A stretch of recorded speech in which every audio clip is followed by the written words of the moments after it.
Hello and welcome to this very exciting episode of the MediaTech Podcast. We are here at the Dallas campus of MediaTech. We are joined by Nagaris and Evon, otherwise known as DJ Evon. How you guys doing? Guys. Good. Yeah, you want to give just a couple 2-second background to you guys?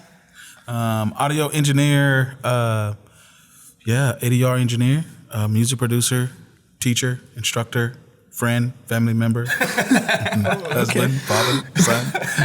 I don't know if I can get all that, but live sound engineer, DJ, producer in progress, student and family member, as well as boyfriend. So. I imagine you're probably a son. Yeah, son. Yeah, definitely. Awesome. Well, today we're going to do something a little different. If this goes well, we'll do a lot more of these with film and audio.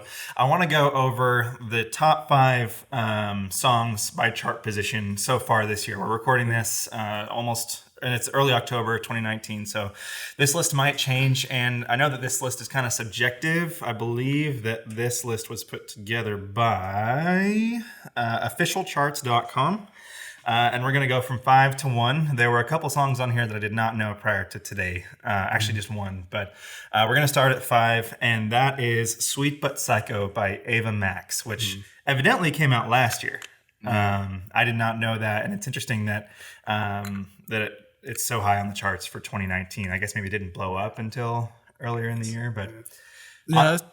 Go ahead. Typical record cycle, catch on late. It just depends on the feel of the record, where America is at. Very true. Well, what's interesting is that's actually the first of her singles from a record that's not even out yet. And that was the song that kind of catapulted her into, I guess she's not super huge quite yet, but obviously that song was enormous. But I mean, to be top 5 Yeah. on charts, that puts you takes on work. another level. It puts you on another level for sure. Mm-hmm. Absolutely. I read an article when that song came out, actually, that compared her, beginning, obviously the very beginning of her career, to actually Lady Gaga, which was kind of interesting. I did have a question for you, Nagaris, about that song. I'm going to go to the wiki page of that song really quick, and there's 5 writers listed for it. She is one of them, but there's some others there. And the background of the song was, I believe that it says she first encountered producer, his name was Circuit. I don't know if you've heard of a producer named Circuit before. Okay. And she sang him happy birthday at a birthday party, and that's how she got discovered by him. So my question is, with that many writers and with a performer that is so new to the scene, would you assume that it may have been written prior to her actually hearing the song? Do you think that she was actually instrumental in the writing of the song, or do you think that was the label gave her that song as, how does that work? Typically, if it's going through publishing, so sometimes publishing could deliver a record to a label or whatever. And so if that's the case, then you're going to have multiple writers on it through publishing. Most of the artists that got publishing deals are recording their own records and submitting them rough demos of songs to get placements, things like that. But if it's multiple writers on it, they was probably in the studio together and they all had input into the record. So she probably came up with the idea of saying this is how I want this song to go. And then especially with the labels managing, so it could be her manager who's actually managing other writers that need to get pubbed in. You know what I'm saying? Yeah.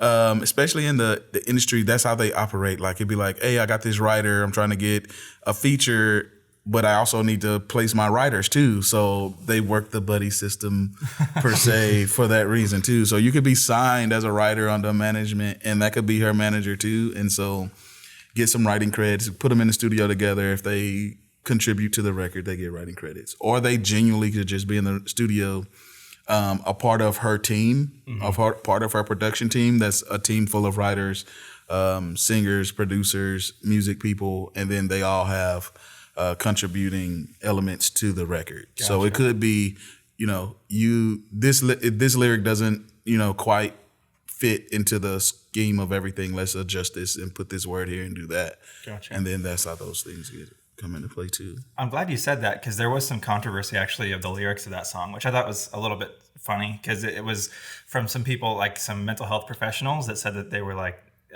trying to like undo the progress that I guess that we've gotten with destigmatizing mental health in the industry by saying like the chorus is, "Oh, she's sweet but a psycho." I forget what the rest is, but and she defended those lyrics. So in my head, I was like, did she actually write those and all that? So that's really interesting. And I think that the common misconception, if it is a misconception with people that are not in the industry or familiar, is that the faces of the performers actually don't write their songs at that level, you know? So it's good to hear that maybe she actually...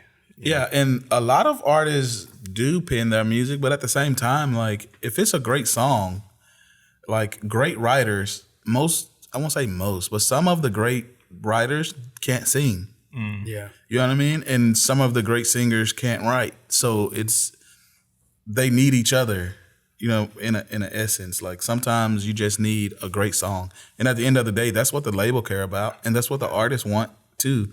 That's what America want. That's across the board. We just want great music. So it doesn't really matter who write it, who's singing it.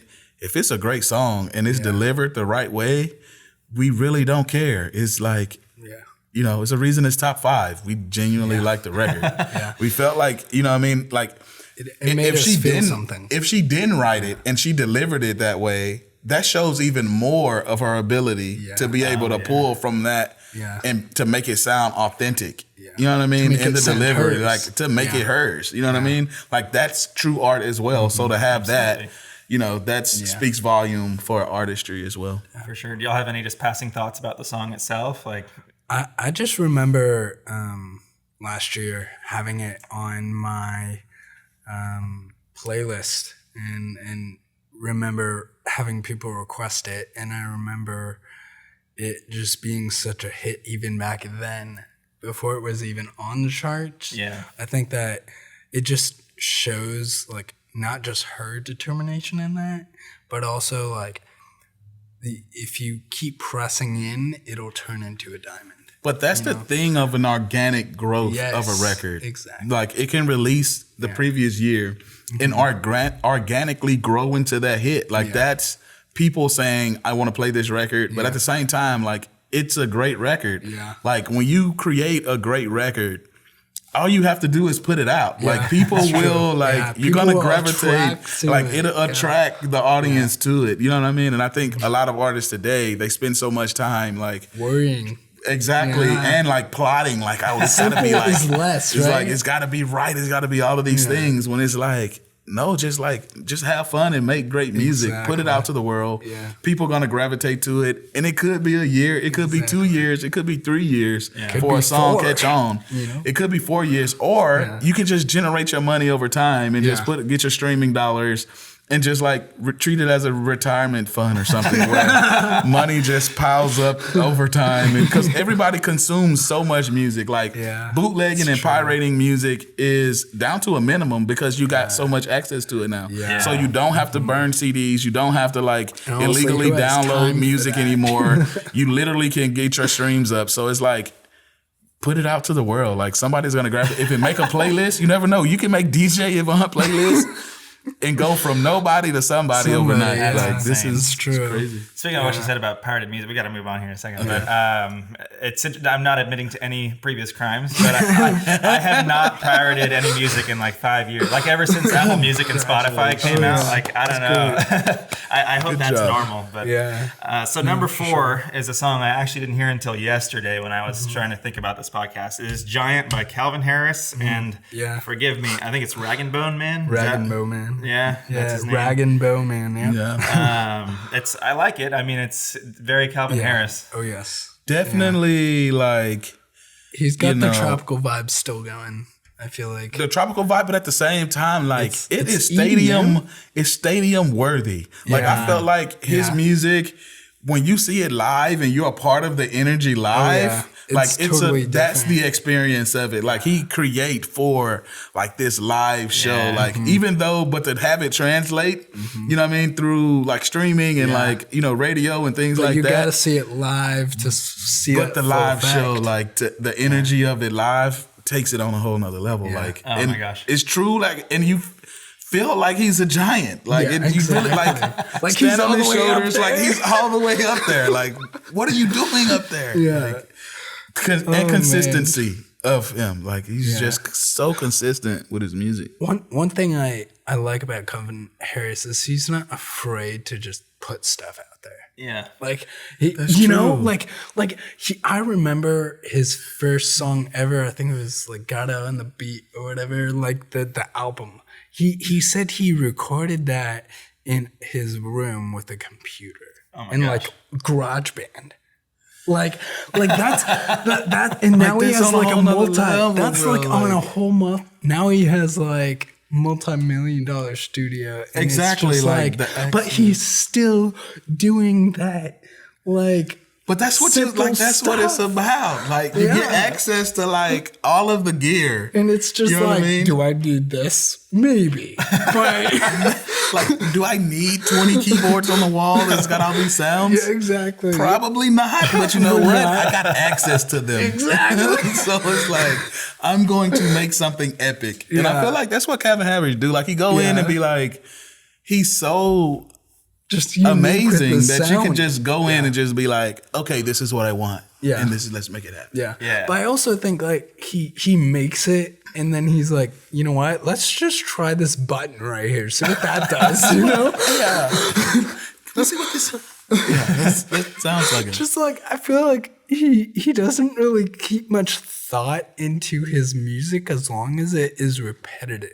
It's You like know, it's like got a consistent. hard groove to Exactly. it. Like Yeah. the groove is so like strong. Exactly. But then like on Giant, he brings in He brings in like the like dude. exactly. Yeah, like he yeah. bringing in is like, okay, this is instrumental time. Exactly. Like extra groove with jazzy type. Yes. Like, you know what I mean? Like you're Get already some like, I'm a giant. You're in bongos there. in You know what I'm there, saying? you know? And then like here comes a saxophone player or whatever. Yeah. Like just Just out of make nowhere, it just smooth, like jazzy. Just exactly. I Like Yeah. You know, he and Kygo are my two favorite of that, Yes, of that exactly. genre. And they both seem to really incorporate those like live instruments, you know? Exactly. Yeah. Because, I mean, if you think about it live, how epic would that be just bringing out a saxophone player, just letting him go at it? Like, that'd be so awesome. You know what I'm saying? Like, that's what Yeah. I mean. Like, Just have, like- it's epic vision. Like, I feel like music change. Once you hit a certain level, you go on tour. You know what I mean? Like, the concept of the records is for the the crowd. tour Like, it's rather for than- that, you know what I mean? For that environment. And it translates into the music. So that's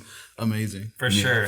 Moving on, that was a great discussion. Next is I Don't Care by Ed Sheeran and Justin Oh my Bieber. gosh. Yes. Beeps. Oh man. Ed Sheeran and Justin Bieber on a record. You know what's funny about that? So, That was I've been listening to that song for a while, and I also perform it in my sets and DJ live and all that, and so the crowd just goes crazy when that happens. But the funny thing about that is Justin Bieber repeats Ed Sheeran. He doesn't actually have a part I didn't for know that. himself. Yeah, if you listen notice. closely, he it's very similar, but like almost distinctly. I thought that too. Yeah, I felt yeah. I listened to Like the record. writing I was. really feel like that was industry. I felt like Yeah. that was labeled.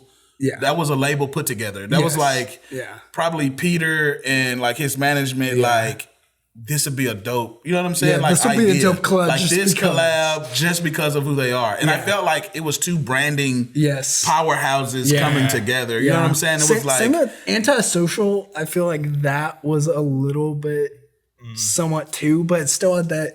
it's I don't like know, it we was got these two different. brands, and Yeah. if we can bring these two things together, It'll be dope. it'll be a powerhouse. I Yeah. felt like that was a major money move for the label. yeah. Oh, like, yeah. you know what I mean? And they delivered, of course. yeah, you know they what I did. mean? But at the same time, like Give me something. I felt like that was put together, and you know what I mean? Brilliant. Yeah, for sure. Executive call Like, all the way yeah. around the board. Like I think the amazing. beat, the mixing, the mastering, like Everything was there. everything was just. It was like a. And you know they put Keep that. they put the machine behind that record too. Like that. It was not.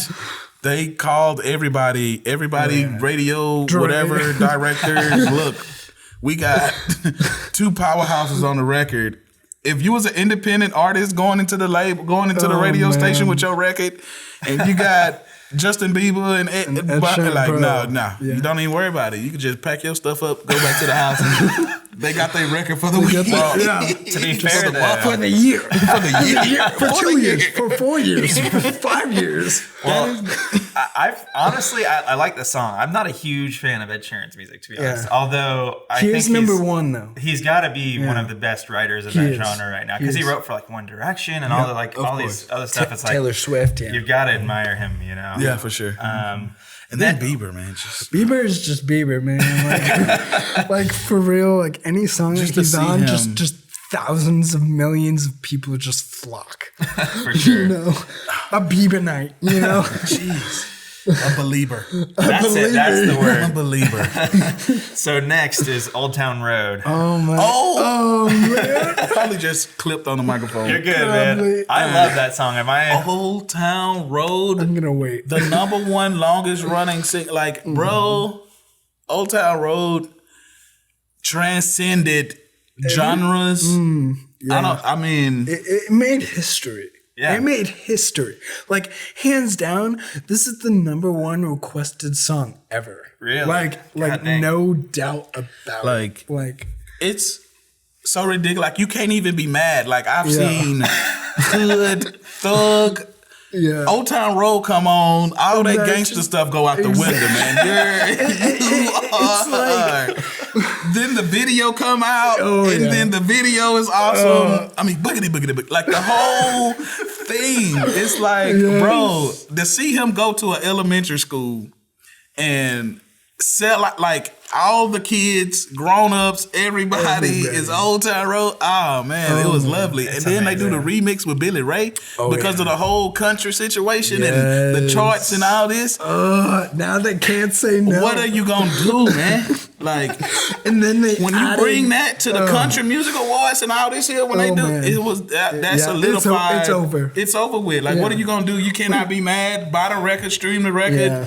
I mean, get a plaque for yourself. That record is ridiculous. Honestly, I think even Marshmello, the One Thing Right, you know, he made that mesh together. I feel like there's going to be a big inner genre with country and hip hop and pop and just. That's interesting. Shoo.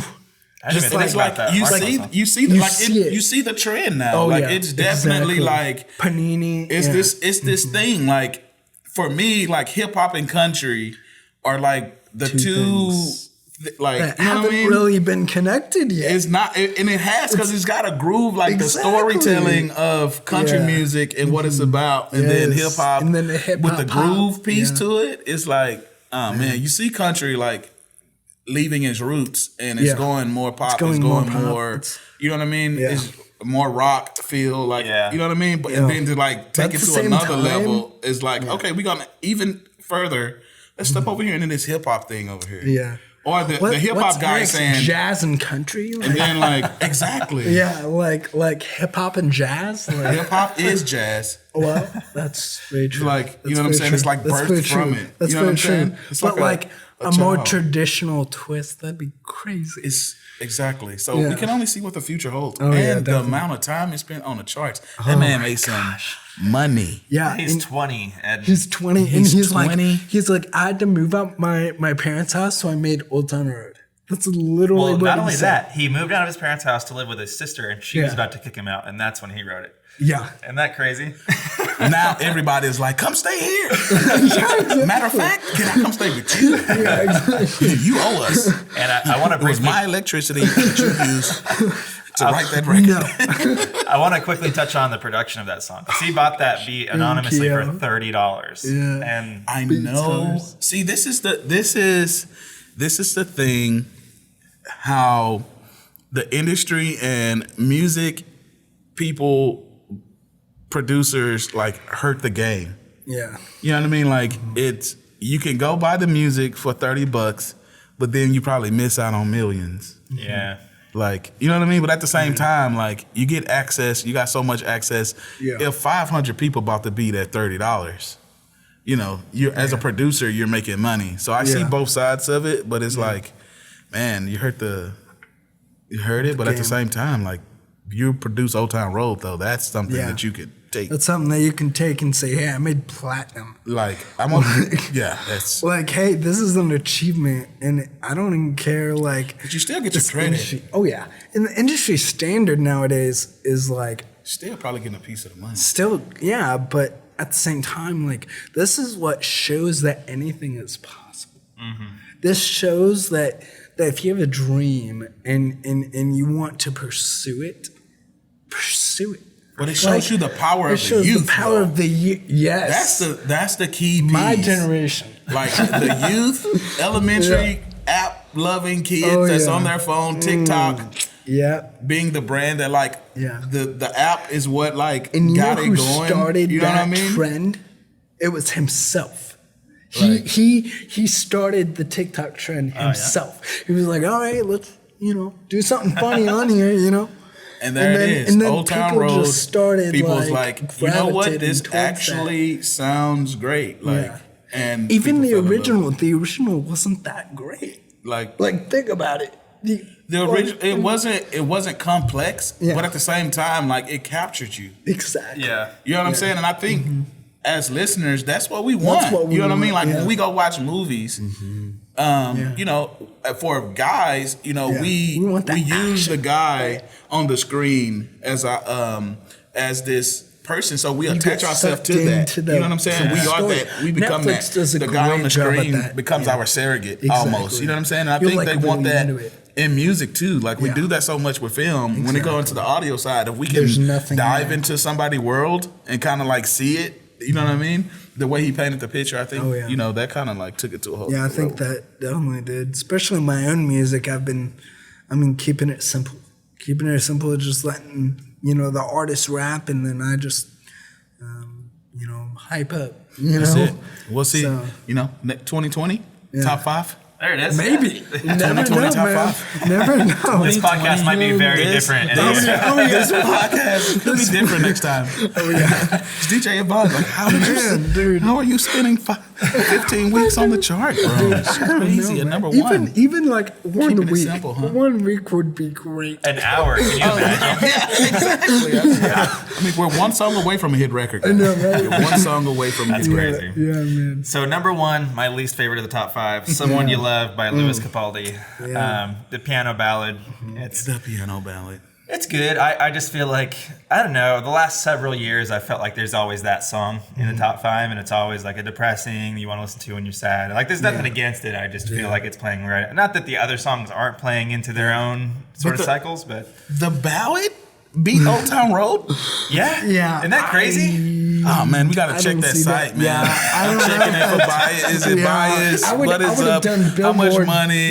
It said that Right, it's... Nelson. What is how many weeks? I gotta Yeah. check It those. said that this Yeah. chart is based on combined physical, download, and streaming equivalent sales from week 1 to week 39 of But 2019. where? But how are Oh, they that's getting the their thing. data? Nobody bought Old Town Road.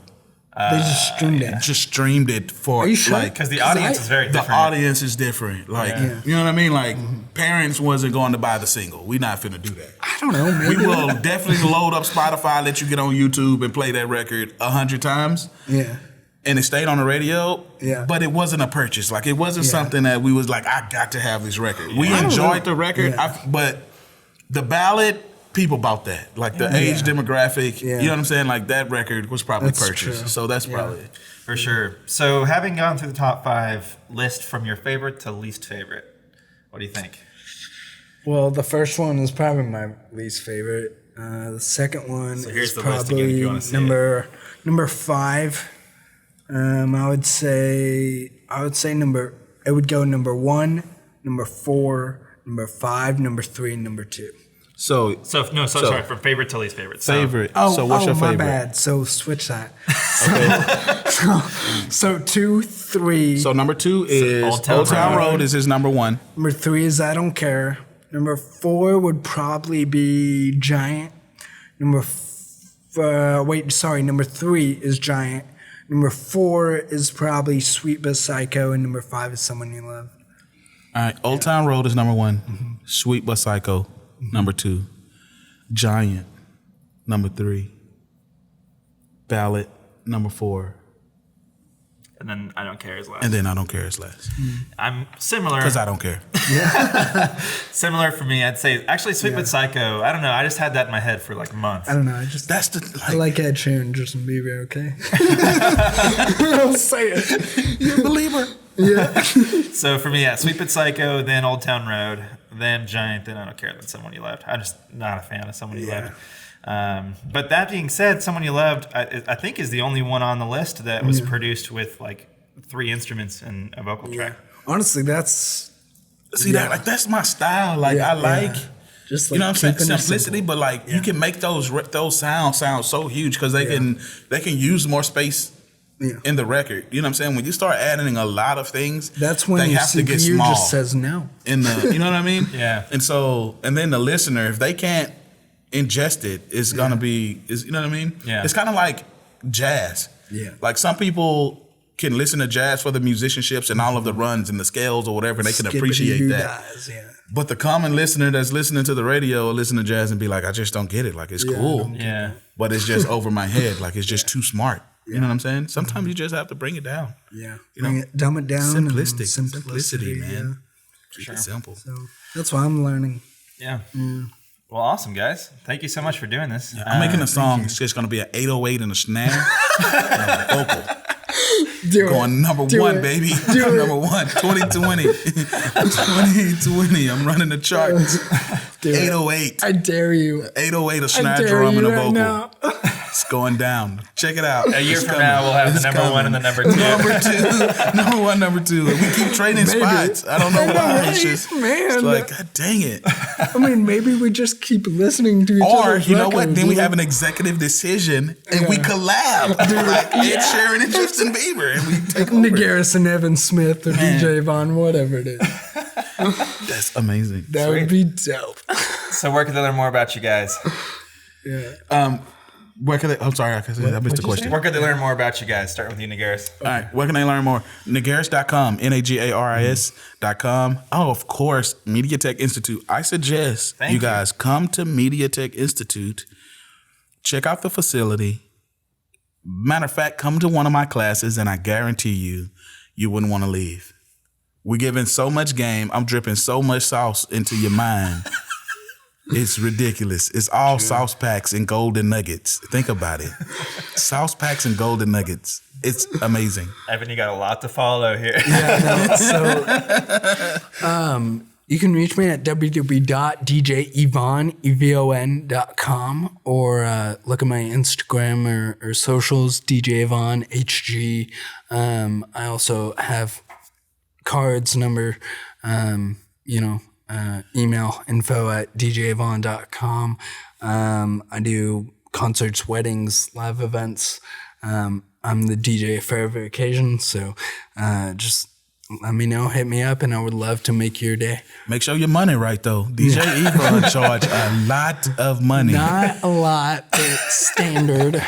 A lot of money. So, make sure your money is together. DJ Evon. Okay, make sure your money is Make right. sure it's together, man, because you're getting a high quality DJ. Exactly. He's definitely one of the top DJs in DFW. I really hope so. And we got awesome videos on both these guys on the YouTube channel for MediaTech. So go check out youtube.com/MediaTech Institute. Yep. And Nagaris stole my ending here, telling you to come out to MediaTech. Again, they have they have campuses in Dallas and Houston. Take the tour. You'll be sold if you're interested in audio production. But also they have great classes and facilities for digital film and video, about to start up makeup and acting, animation, all sorts of awesome stuff. Development. It is an amazing facility. We got great staff. Our administration team is amazing. They're always for and you. We got one of the most amazing, with Pedal Car being a part of our organization. It's literally amazing how they make us look out here. Well, thank you, Nagaris. For anybody listening, that's my wife and I's company, Pedal Car Creative. But again, thank you so much for listening. If you're watching this on YouTube, make sure to hit that subscribe button and the bell icon. If you're listening elsewhere, make sure you subscribe there, Apple, wherever, Spotify. And we'll see you again next week with another podcast. Thank you, guys. All right. Awesome.